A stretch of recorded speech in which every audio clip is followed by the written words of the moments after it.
Africa power! Africa power! Africa hoye! Africa hoye! Let us be proud of who we are. Give yourselves a clap.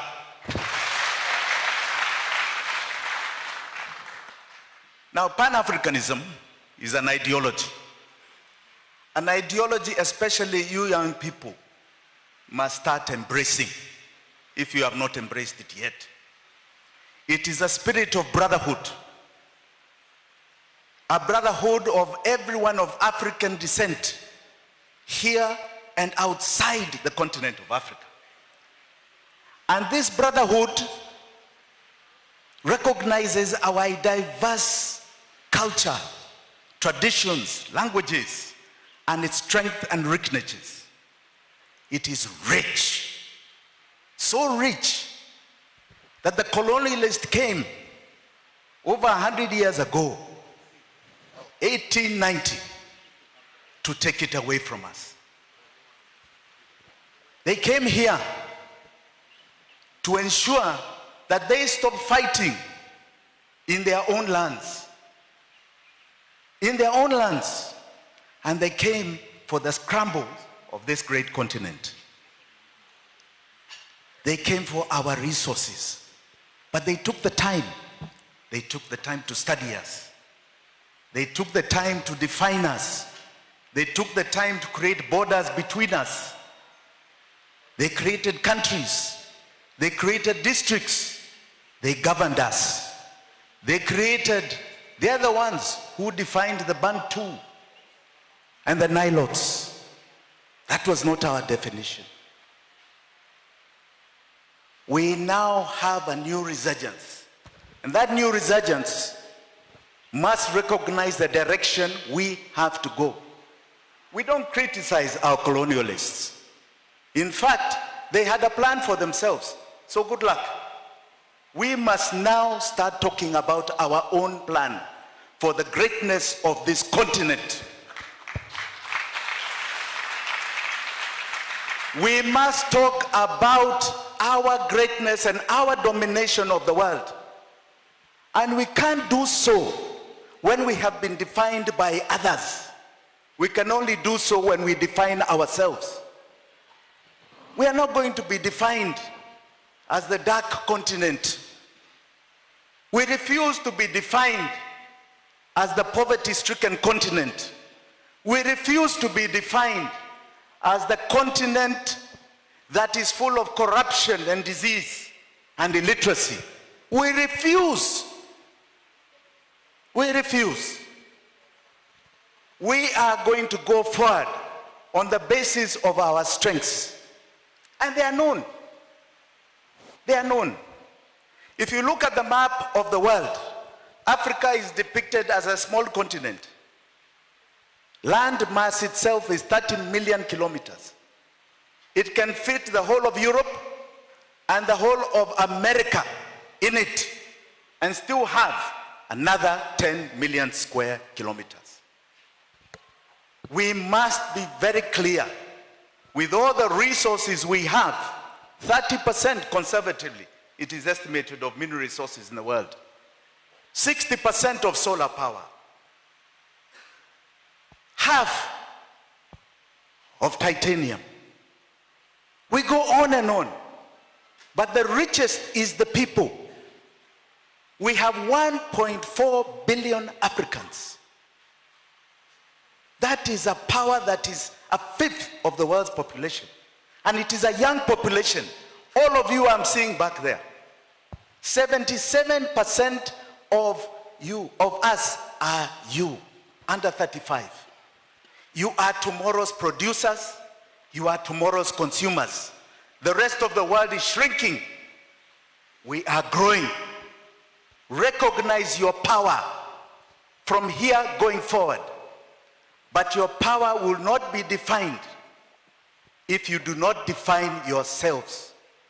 When the colonialist came here, he did not recognize that we had a philosophy.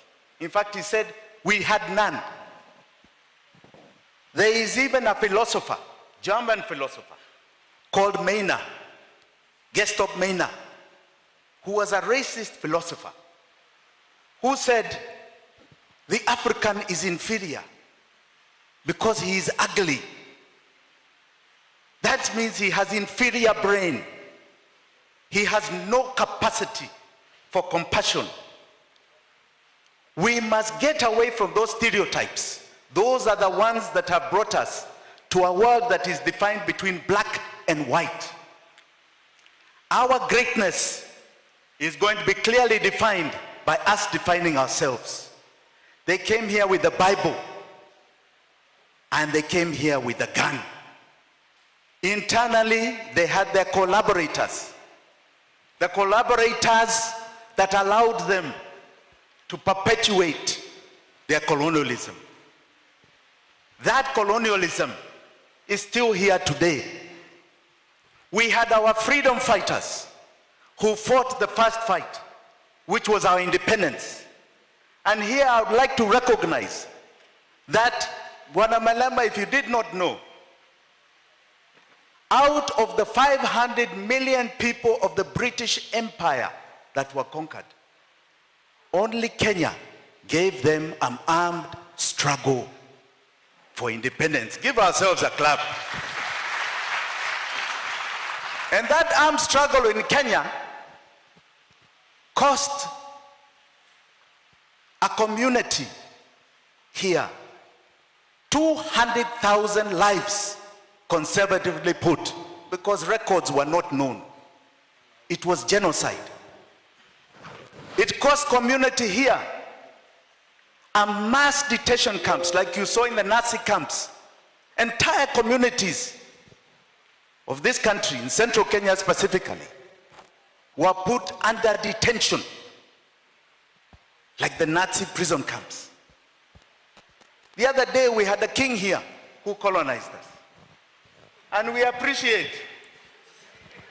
We don't know why he came. Do you know why he came? Because, we didn't understand why he came. We were not told why he was here. We didn't know whether he wanted to see where his mother was made king, queen, or something. We don't know. But when he came, he said he regrets and they are sorrowful. But he did not say sorry.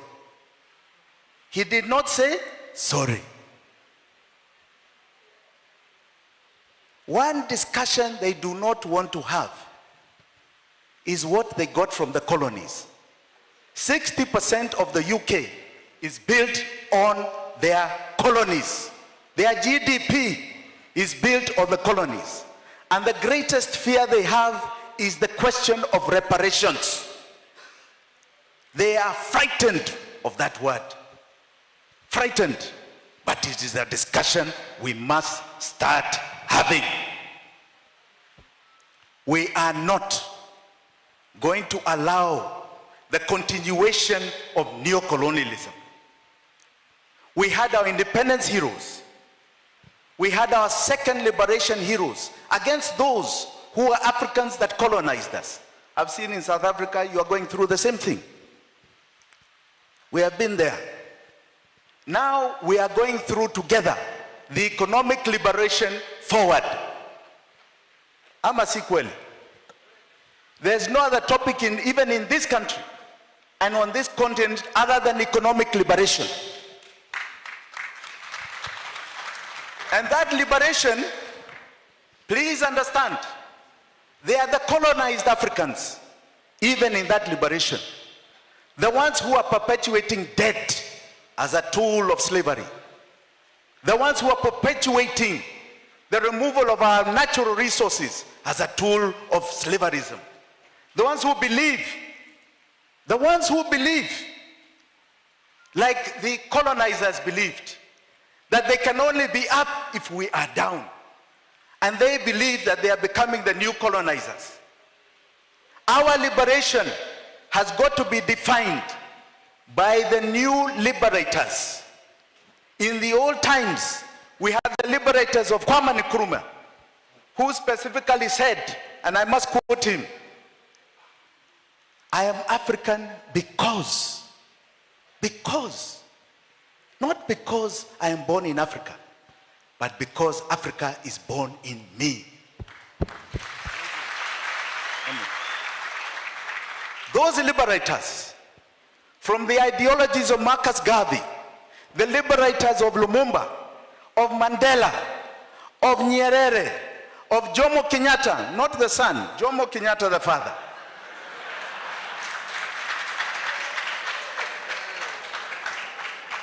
Those liberators must be recognized. The new liberators now for the economic liberation must also be recognized. We know the colonizers, the African colonized. We now must recognize that we must form a union of the African liberators in this struggle for economic liberation. And with that, I say Africa Hoye, Africa freedom, Africa Asanteni Sana. Thank you. God bless. Thank you.